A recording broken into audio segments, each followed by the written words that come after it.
Hello दोस्तों, आप सभी को मेरा नमस्कार। आप सगळ्यांना घणाघणा रामरामसा। तो दोस्तों, आप सभी को पता होगा कि हमने पिछला जो वीडियो था उसमें टेंस शुरू किया था और टेंस को पढ़ने से पहले हमने सीखा था, हम इंग्लिश ग्रामर को लेकर चल रहे हैं और इसमें हमने पिछली बार टेंस सब्जेक्ट लिया था और टेंस को पढ़ने के से पहले हमने टेंस के जो आधार है उनको पढ़े थे और टेंस को समझने से पहले हमने ये जाना था कि टाइम क्या होता है। टाइम को समझने के बाद में हमने ये जाना था कि एक्शन होता है, एक्शन क्या होता है। एक्शन को समझने के बाद में हमने इन दोनों को रिलेट करके इन दोनों में संबंध क्या है वो देखा था। इसके बाद में टाइम के जो टाइप्स होते हैं वो भी हमने जाने थे और फाइनली हमने टेंस की एक परिभाषा है वो निकाली थी। इसके बाद में हम कहें कि जो टाइम और एक्शन है इन दोनों को रिलेट करता है वर्ब। तो दोस्तों, हमने वर्ब के बारे में भी कुछ सामान्य जानकारी है वो उस वीडियो में जानकारी ली थी और फाइनली हमने टेंस का जो इंट्रोडक्शन है कि टेंस की पहचान है वो हम किस प्रकार से कर सकते हैं, इंट्रोडक्शन, ये हमने पिछली वीडियो में सीखा था। तो दोस्तों, अगर आपने अभी तक वो वीडियो नहीं देखा है तो दोस्तों आप पहले वो वीडियो देख सकते हैं क्योंकि उसमें काफी अच्छे तरीके से टेंस के जो मुख्य आधार है उनको समझाया गया है। दोस्तों, अगर आप टेंस सीखना चाहते हैं तो टेंस को सीखने से पहले आपको टेंस के इर्द गिर्द के जो टॉपिक है उनको क्लियर करना बहुत ही जरूरी है और समझना जरूरी है कि टेंस क्या है। और टेंस आप सबको पता है, जब हम टेंस पढ़ेंगे तो प्रत्येक जगह एक नाम आएगा वर्ब। तो दोस्तों, मैं ये मानता हूं कि अगर टेंस पढ़ने से पहले हम ये जान ले कि वर्ब किसे कहते हैं तथा वर्ब के कितने फॉर्म्स होते हैं या रूप होते हैं। तो दोस्तों, आज का हमारा टॉपिक है वर्ब।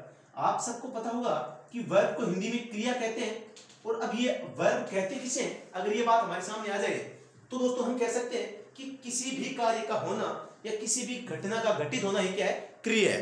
तो दोस्तों, आज हम जानेंगे कि इस वर्ब के कितने रूप हैं। तो सबसे पहले मैं आपको बता दूं कि वर्ब मुख्य रूप से वर्ब है उसका एक ही रूप होता है जिसे हम प्रेजेंट वर्ब कहते हैं। तो हम आज आपको वर्ब के प्रकार बताएंगे। वर्ब वैसे बताएं तो वर्ब के 5 रूप होते हैं। 5 कौन कौन से होते हैं? सबसे पहली बात जिसे हम V1 कहते हैं। अब V1 में हम दोस्तों क्या कहते हैं? बेस वर्ब या प्रेजेंट वर्ब। ये सब आपने बहुत बार सुना होगा। वर्ब की दूसरी रूप की बात करें तो हम कहते हैं V2। V2 को हम कहते हैं पास्ट फॉर्म, ठीक है। नंबर 3 कहते हैं V3, मतलब वर्ब की थर्ड फॉर्म है, उसे हम कहते हैं पास्ट पार्टिसिपल, ठीक है। वर्ब का चौथा रूप है, हम कोई लोग क्या करते हैं वर्ब की फोर्थ फॉर्म लिख देते हैं, लेकिन दोस्तों ये एक प्रकार से इंग्लिश के साथ में क्या है, खिलवाड़ है। आप इसे V4 नहीं लिख सकते, आप इसे वर्ब की आईएनजी फॉर्म लिख सकते हैं। V1 मतलब वर्ब की जो फर्स्ट फॉर्म है इसके साथ में आईएनजी फिक्स सफिक्स कर देते हैं तो दोस्तों ये क्या बन जाती है, प्रेजेंट पार्टिसिपल। हम प्रत्येक चीज को आराम से समझते जाएंगे। और वर्ब का 5वां रूप है दोस्तों इसका एस या ईएस सफिक्स होके वर्ब का सिंगुलर बनना। दोस्तों, आप सबको पता है वर्ब अपने आप में अपने मूल रूप में क्या होती है, प्लुरल होती है और सिंगुलर सब्जेक्ट के साथ में हम इसको अगर प्रयोग करते हैं तो दोस्तों हमें इसके साथ में ऐसे इसका प्रयोग करना पड़ता है। वर्ब का जो मूल रूप है वो V1 यानी वर्ब की जो फर्स्ट फॉर्म है वो होती है जिसे हम बेस वर्ब भी कहते हैं और प्रेजेंट वर्ब भी कहते हैं। तो दोस्तों, इसी वर्ब के आधार पर ये जो वर्ब की सेकंड फॉर्म है, वर्ब की थर्ड फॉर्म है, वर्ब की जो आईएनजी फॉर्म है और वर्ब के साथ में एस या ईएस सफिक्स करते हैं, इन सब का दोस्तों निर्माण होता है। तो दोस्तों, ये जैसे हम एग्जांपल लेके चले तो आपके सामने एग्जांपल है एक गो। गो वर्ब की फर्स्ट फॉर्म है। पास्ट फॉर्म की बात करें तो दोस्तों इसका हो जाएगा वेंट और पास्ट पार्टिसिपल की बात करें तो दोस्तों हो जाएगा गॉन। और प्रेजेंट पार्टिसिपल की या वर्ब की आईएनजी फॉर्म की बात करें तो हो जाएगा गोइंग। इसके अलावा सिंगुलर की बात करें तो हो जाएगा गोज। अब दोस्तों मैं आपके सामने एक वर्ब और लेकर चलता हूं और वो क्या है, जैसे प्ले, प्ले को लेता हूं मैं, प्ले, प्लेड, प्लेड और प्लेइंग और प्लेज। मैं आपके सामने एक और एग्जांपल लेता हूं जैसे कि अप्लाई। यह वर्ब की फर्स्ट फॉर्म है जो कि प्रेजेंट को दिखाती है। इसकी सेकेंड वर्ब की बात की जाए तो अप्लाइड होता है,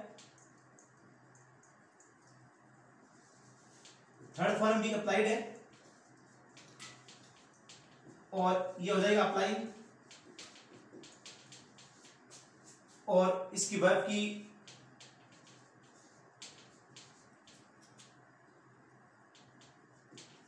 अप्लाइड। तो दोस्तों आप देखेंगे कि इसमें क्या हो रहा है, वर्ब की फर्स्ट फॉर्म, सेकंड फॉर्म और थर्ड फॉर्म तीनों में रूप परिवर्तन हो रहा है। क्या हो रहा है, रूप परिवर्तन हो रहा है। और यहाँ क्या प्ले, इसमें ईडी सफिक्स हो रहा है। और इसमें देखते हैं कि वाई की जगह क्या आ रहा है, वाई आई में बदल रहा है और ईडी कन्वर्ट हो रहा है। इसमें भी इस प्रकार से है। तो दोस्तों आप देखते हैं कि यहाँ क्या है, इन सभी में तो क्या हो रहा है, ईएस जोड़ा, प्लेज में एस जोड़ा और यहाँ देखो आईईएस जोड़ रहे हैं। तो दोस्तों है क्या कि जो वर्ब है इसका जो दूसरा रूप बनाते हैं, जैसे कि हम वर्ब की सेकंड फॉर्म बनाते हैं, थर्ड फॉर्म बनाते हैं, आईएनजी फॉर्म बनाते हैं, एस या इस बनाते हैं, तो इनको आपस में वापस अगर बदलते हैं, वर्ब की फर्स्ट फॉर्म या बेस फॉर्म से हम अगर वर्ब की सेकंड फॉर्म थर्ड फॉर्म बनाते हैं, तो इनमें क्या रूल है कि इसको तुमने गो को वेंट कर दिया और यहाँ प्ले को प्लेड कर दिया, ईडी जोड़ दिया। तो आज इसी पे हमारी चर्चा रहेगी कि हम कौन सी वर्ब के साथ तो हम ईडी लगाएंगे, कौन सी वर्ब के साथ हम डी केवल डी लगाएंगे, तो कौन सी वर्ब के साथ हमें आईईडी लगाएंगे, या कौन सी के साथ में वाई को आई में बदल कर ईडी लगाना है और कौन सी के साथ में सीधा ईडी लगाना है। तो इन चीजों पर आज का हमारा फोकस रहेगा। तो सबसे पहले हम पढ़ते हैं वर्ब। तो दोस्तों आप सबको पता होगा कि वर्ब की फर्स्ट फॉर्म होती है, उसी से हम वर्ब की सेकंड और वर्ब की जो थर्ड फॉर्म है उनको बनाते हैं। तो दोस्तों मैं आपको एक वर्ब दिखाऊं बना के, तो एग्जांपल है हमारे सामने अराइव, वर्ब की फर्स्ट फॉर्म है और इसे हम बनाते हैं अराइव्ड, अराइव्ड। एक है आपके सामने प्ले, प्लेड, प्लेड। एक आपके सामने है ड्रिंक, ड्रिंक, ड्रिंक और ड्रंक। तो दोस्तों आप देखते हैं कि इसमें क्या हो रहा है, केवल डी सफिक्स किया जा रहा है। इसमें क्या हुआ, इसमें ईडी सफिक्स किया जा रहा है और यहां क्या है, न तो डी है और न ही ईडी है। तो दोस्तों हम कौन सी वर्ब के साथ में डी लगाएंगे, कौन सी के साथ में ईडी लगाएंगे और कौन सी के साथ में कुछ भी नहीं लगाएंगे। तो दोस्तों आप सबको पता है ये V1 यानी वर्ब की फर्स्ट फॉर्म है, ये V2 यानी वर्ब की सेकंड फॉर्म है और V3 यानी वर्ब की थर्ड फॉर्म है। तो दोस्तों वर्ब की सेकंड फॉर्म और वर्ब की थर्ड फॉर्म के आधार पर हम वर्ब को फिर से दो भागों में डिवाइड करते हैं। तो वो कौन से दो प्रकार है उनके बारे में अभी जान लेते हैं।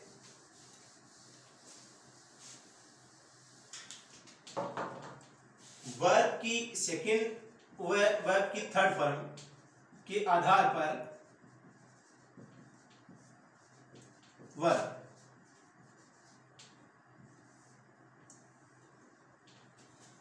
तो हम कहते हैं कि यहां वर्ब को हम दो भागों में बांट रहे हैं। नंबर एक है रेगुलर वर्ब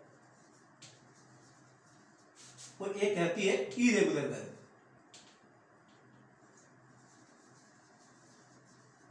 तो दोस्तों हमने वर्ब की सेकंड और थर्ड फॉर्म के आधार पर वर्ब को दो भागों में बांटा, एक तो थी रेगुलर और एक थी इरेगुलर। अब दोस्तों अब हम इस वीडियो में यह जानेंगे कि ये क्या होती है, व्हाट एंड हाउ, मतलब ये कैसे बनती है तथा डिफरेंस इन दोनों में जो डिफरेंस है वो क्या है, किसको हम रेगुलर कहेंगे, किसको हम इरेगुलर वर्ब कहेंगे।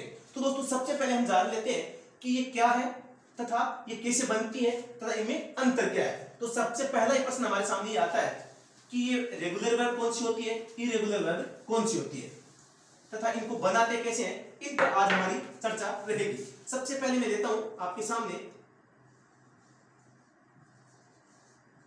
रेगुलर वर्ब, एक होती है आपके इरेगुलर वर्ब। तो दोस्तों बात की जाए रेगुलर वर्ब की, तो जैसे मैं आपके सामने लूं, तो अगर वह वर्ब जिनके अंत में डी, ईडी और आईईडी जोड़कर वर्ब हम क्रिएट करते हैं, जोड़कर क्या करते हैं, वर्ब की सेकंड फॉर्म व वर्ब की थर्ड फॉर्म का निर्माण करते हैं। तो दोस्तों वो कौन सी वर्ब होती है, रेगुलर वर्ब होती है। और दोस्तों जिन वर्ब्स के अंत में डी, ईडी और आईईडी नहीं जोड़ा जा सकता तो दोस्तों वो कौन सी होती है, वो इरेगुलर वर्ब होती है। मतलब क्या हुआ, इन दोनों में अंतर क्या है वो भी बता देता हूं मैं। मतलब रेगुलर वर्ब कौन सी है, जिन वर्ब्स के अंत में डी ईडी आईईडी जुड़कर क्या बनाती है, वर्ब की सेकंड फॉर्म और वर्ब की थर्ड फॉर्म। और जिन वर्ब्स के साथ लास्ट में अंतिम रूप में डी ईडी और आईडी नहीं जुड़ता तथा कुछ अन्य शब्द ही आते हैं तो उनको दोस्तों हम कहते हैं इरेगुलर वर्ब। अब आपके सामने मैं एग्जांपल बताऊं, दो एग्जांपल है आपके सामने। एक है जैसे हेल्प, हेल्प की सेकंड फॉर्म हो जाएगी हेल्प और थर्ड फॉर्म भी हो जाएगी हेल्प। एक आपके सामने मैं लूं गो, गो वेंट और गॉन। तो आप देखते हैं कि इसमें क्या हो रहा है, ईडी सफिक्स हो रहा है और इसमें गो का वेंट बन गया और गॉन बन गया। तो दोस्तों ये जो ईडी हो रहा है ये क्या वर्ब, कौन सी वर्ब कहलाएगी, रेगुलर वर्ब। और जिसके सामने ये देखो न तो डी जुड़ रहा है, न ईडी जुड़ रहा है, न आईईडी जुड़ रहा है। तो दोस्तों इसमें तो क्या हो रहा था, डी ईडी और आईईडी सफिक्स हो रहा है और वर्ब की सेकंड और थर्ड फॉर्म बन रही है, लेकिन इसमें ऐसा नहीं है। तो दोस्तों इसको हम क्या कहेंगे, इरेगुलर वर्ब। तो इस प्रकार हमने देखा कि जिनके अंत में ईडी डी या आईडी जुड़ता है वो रेगुलर वर्ब कहलाती है और जिनके सामने ये नहीं जुड़, जिनके अंत में ये नहीं जुड़ते तो वो कौन सी कहलाती है, इरेगुलर वर्ब कहलाती है। तो दोस्तों इस प्रकार हमने वर्ब को दो भागों में बांटा है। अब हम जानते हैं कि जो ये डी ईडी और आईईडी जोड़ते हैं, सॉरी इससे पहले एक चीज और बतानी है कि इन दोनों में अंतर क्या है। अंतर तो आपको बता दिया मैंने, लेकिन दोबारा बता देता हूं। अंतर यही है कि इनके सामने क्या होता है, फिक्स पैटर्न होता है और इनका नो फिक्स पैटर्न।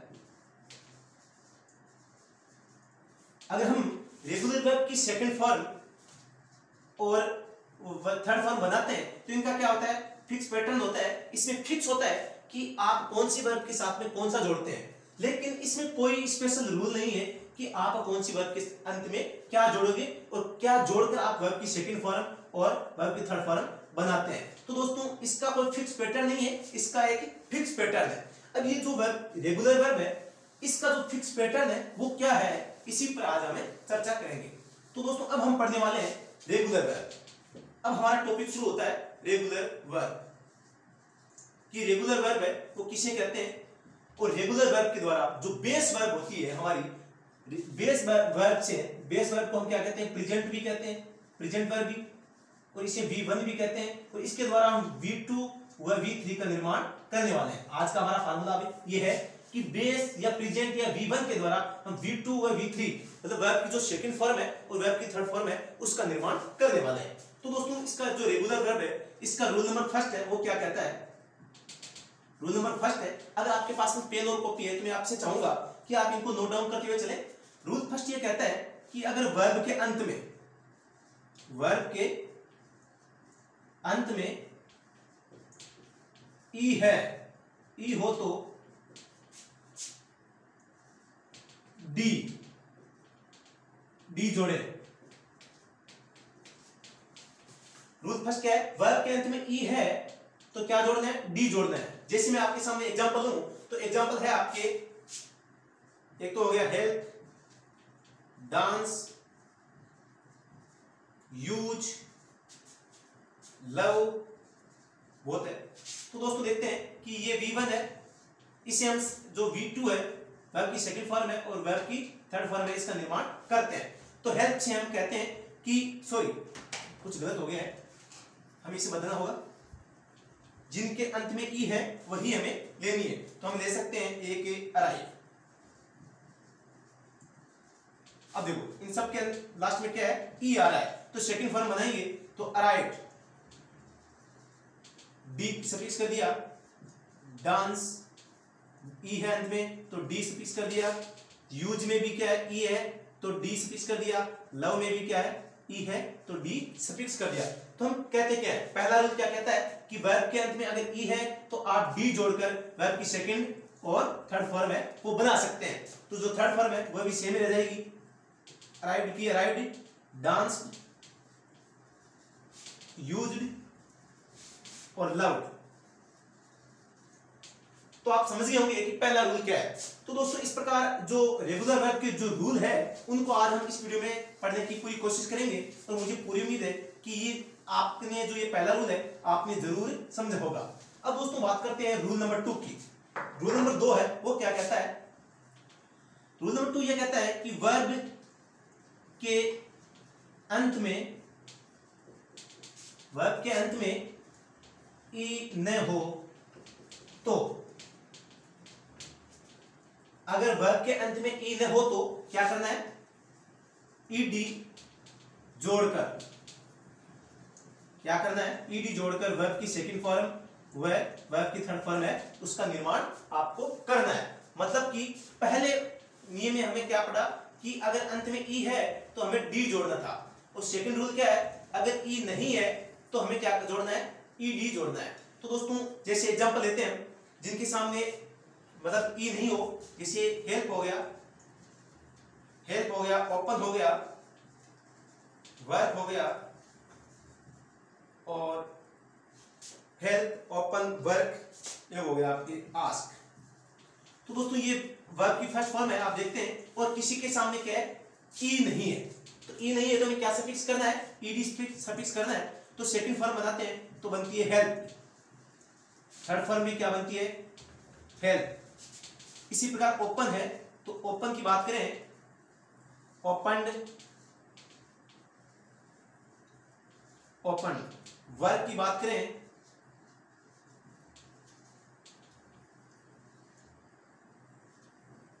वर्क हो गया, इसका भी वर्क हो गया। आस्क है तो आस्क का क्या हो जाएगा, आस्क्ड, इसका भी आस्क्ड। तो दोस्तों हम देखते हैं कि रूल नंबर 2 क्या कहता है कि वर्ब के अंत में ई न हो तो हम क्या जोड़ेंगे, ईडी जोड़ेंगे, जोड़कर वर्ब की सेकंड और थर्ड फॉर्म है वो क्रिएट कर लेंगे। तो हमने हेल्प को हेल्प्ड, इसमें देखो ईडी सफिक्स किया सभी में, और इसमें भी क्या है, ईडी सफिक्स कर दिया। अब दोस्तों ये हो गया सेकंड रूल। आप इसका स्क्रीनशॉट ले सकते हैं और आप अपने जो रजिस्टर और पेन है आप उन्हें इनको नोट डाउन भी कर सकते हैं, और मुझे पूरी उम्मीद है कि दोस्तों ये भी आपको क्या है अच्छे से समझ में आ रहा होगा। दोस्तों अगर अच्छे से समझ में आ रहा है तो इस वीडियो को लाइक शेयर कमेंट तो बिल्कुल करना न भूलें, क्योंकि आपके जो भी दोस्त हैं वो भी इस जानकारी को प्राप्त कर सके और मुझे भी मालूम पड़े कि जो मैं पढ़ा रहा हूं वो आपको समझ में आ रहा है या नहीं आ रहा है। तो अगर नहीं आ रहा है तो मैं और अपनी पूरी कोशिश करूंगा कि जो भी मैं पढ़ाऊं आपके कुछ ना कुछ वो काम आए। दोस्तों बात करते हैं रूल नंबर 3 की। रूल नंबर 3 पढ़ने से पहले दोस्तों मैं आपको एक चीज बताना चाहता हूं। आप सबको पता होगा कि जैसा कि हिंदी में होता है, हिंदी में 11 स्वर होते हैं और 33 व्यंजन होते हैं, उसी प्रकार इंग्लिश में भी क्या होता है, स्वर को इंग्लिश में वोवेल कहते हैं, वोवेल, और जो व्यंजन होते हैं उन्हें कहते हैं कॉन्सोनेंट। तो दोस्तों वोवेल की संख्या 5 होती है और कॉन्सोनेंट की संख्या 21 होती है, और कुल मिलाकर 26 वर्ण होते हैं जो कि ए से जेड तक होते हैं। तो दोस्तों ये जो वोवेल है वो कौन कौन से होते हैं, ए ई आई ओ you, A E I O you, ये 5 है वोवेल होते हैं जिन्हें हम हिंदी में स्वर कहते हैं। तो दोस्तों 5 वोवेल हो गए, तो बाकी कौन है बचे, जो 21 बचे हैं वो कौन से हैं, वो कॉन्सोनेंट है जिन्हें हम व्यंजन कहते हैं। तो रूल 3 है, इसी के आधार पर काम करेगा। तो आप ध्यान से देखें कि वर्ब के अंत में, दोस्तों अगर आपके पास में पेन कॉपी है तो आप इस रूल्स को लिखते जाएं। वर्ब के अंत में कॉन्सोनेंट प्लस वाई हो तो वाई को आई में बदले,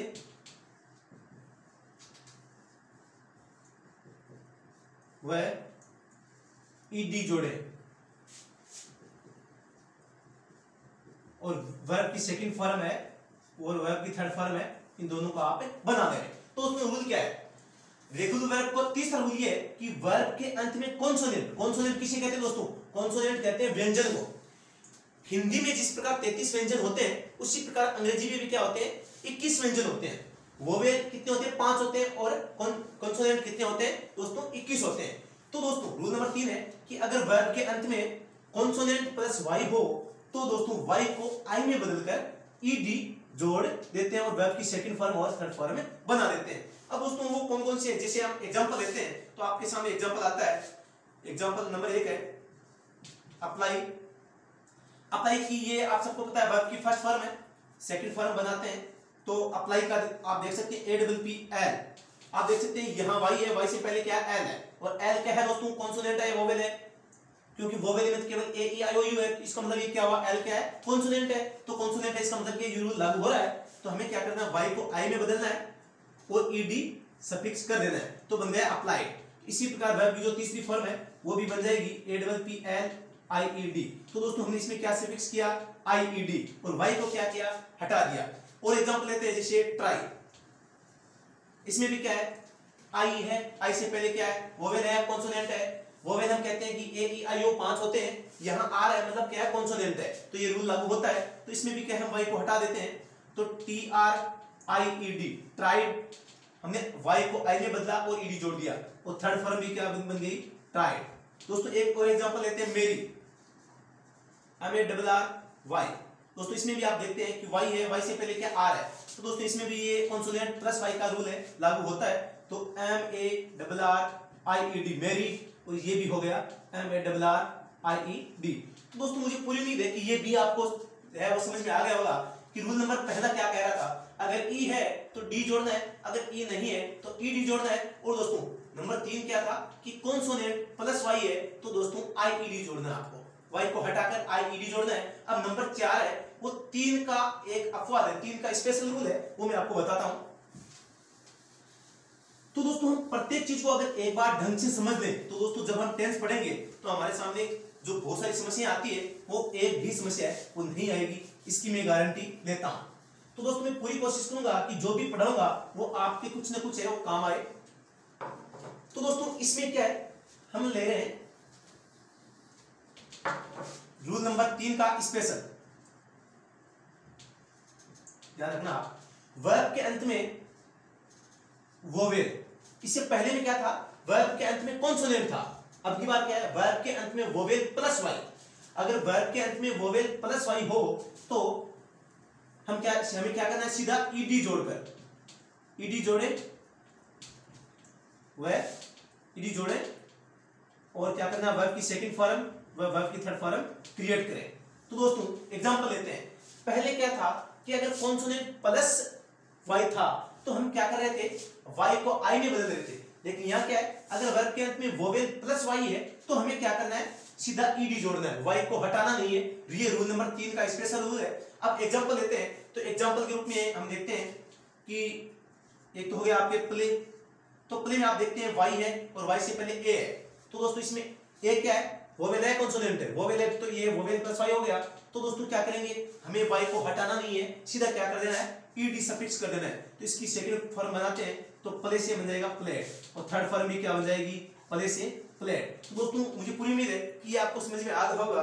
तो दोस्तों इसका और एग्जांपल लेते हैं, एंजॉय। एक होता है प्रे, ये दो एग्जांपल लेते हैं, आप इन दोनों में देखते हैं। इसमें क्या है? ओ है, इसमें भी ए। तो एंजॉय का क्या हो जाएगा? स्पेलिंग वैसी, केवल हमें क्या करना है? ईडी सफिक्स करना है, क्योंकि वाई से पहले क्या है? ओ है, और ओ क्या है? वोवेल है। और अगर वोवेल प्लस वाई हो तो हमें क्या करना है? सीधा ईडी जोड़ना है, न कि वाई को हटाना है। वाई को कब हटाएंगे? जब यहाँ वोवेल ना होकर कॉन्सोनेंट हो। कॉन्सोनेंट प्लस वाई है तो हमें आईडी करना है। अगर वोवेल प्लस वाई है तो दोस्तों सीधा हमें ईडी जोड़ना है। तो दोस्तों इसमें एंजॉयड, इसमें भी सीधा एंजॉयड हो गया। बात करें प्रे की, तो दोस्तों इसमें PRAY, इसमें भी वही बात है, ईडी सफिक्स करना है, इसमें भी प्रेड हो गया।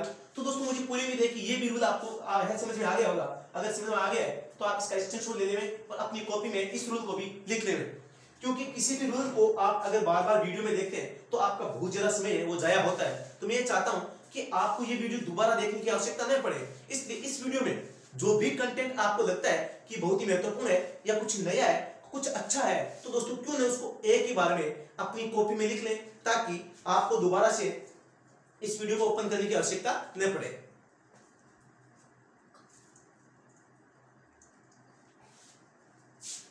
तो दोस्तों आज हमने क्या जाना, इस वीडियो में हमने क्या सीखा उसका थोड़ा सा रिवीजन कर लेते हैं।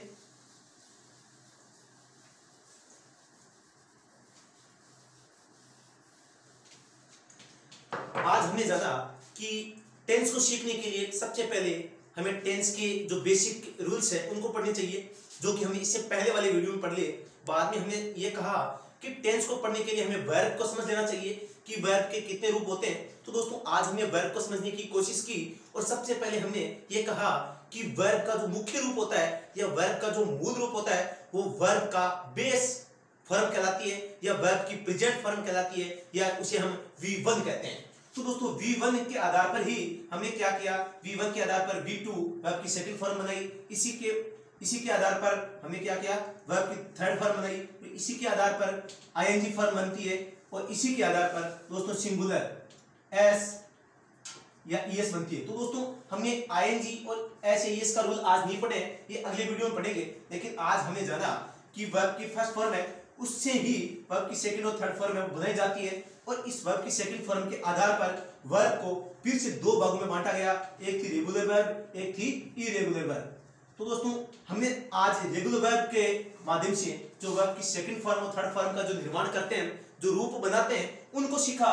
उसमें सबसे पहला रूल ये था कि वर्ब के अंत में अगर ई है तो हमें डी जोड़ना है और वर्ब के अंत में अगर ई नहीं है तो दोस्तों हमें क्या जोड़ना है, ईडी जोड़ना है। और रूल नंबर 3 था कि अगर कॉन्सोनेंट प्लस वाई है, सी को मैं कॉन्सोनेंट बता रहा हूँ, कॉन्सोनेंट सी प्लस वाई है तो हमें दोस्तों वाई को हटाकर आई ईडी जोड़ना है। और हमने चौथा रूल पढ़ा कि अगर वोवेल प्लस वाई है तो दोस्तों हमें क्या करना है, वाई को हटाना नहीं है दोस्तों, सिर्फ ईडी जोड़ना है। तो दोस्तों इस प्रकार हमने रेगुलर वर्ब के द्वारा, रेगुलर वर्ब होती है जो वर्ब की बेस फॉर्म से रेगुलर वर्ब बनाते हैं, वर्ब की सेकंड और थर्ड फॉर्म।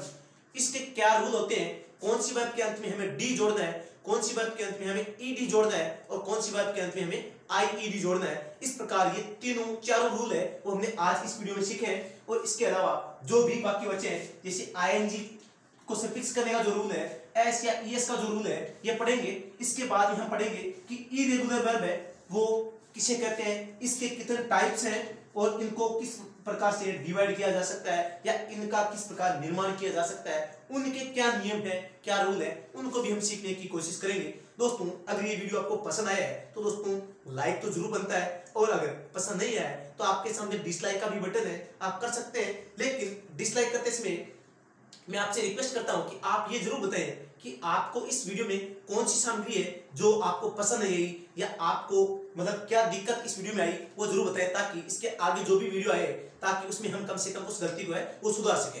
दोस्तों मैं पूरी उम्मीद करता हूं कि जो भी कंटेंट आपके सामने रखे हैं उस कंटेंट है वो कंटेंट आपके कुछ न कुछ नया काम आए, कुछ न कुछ नया हो और आपको आगे जो भी भर्तियां हैं उनमें दोस्तों आपको पास करने में मददगार साबित हो। तो दोस्तों अभी के लिए इतना ही, फिर से मिलते हैं नेक्स्ट वीडियो में। तब तक के लिए धन्यवाद। जय हिंद, जय भारत। दोस्तों अभी कोरोना महामारी के कारण बहुत बड़ी समस्या का सामना हम कर रहे हैं, तो दोस्तों घर पर रहिए, सुरक्षित रहिए, बचाव ही इसका उपाय है। अपने घर वालों को भी सुरक्षित रहिए और कोरोना से भयभीत नहीं होना है। कोरोना के प्रति हमें डटकर मुकाबला करना है, कोरोना से डरना नहीं है, डटकर मुकाबला करना है। तो दोस्तों अभी के लिए इतना ही, फिर से मिलते हैं नेक्स्ट वीडियो में। तब तक के लिए धन्यवाद। जय हिंद, जय भारत।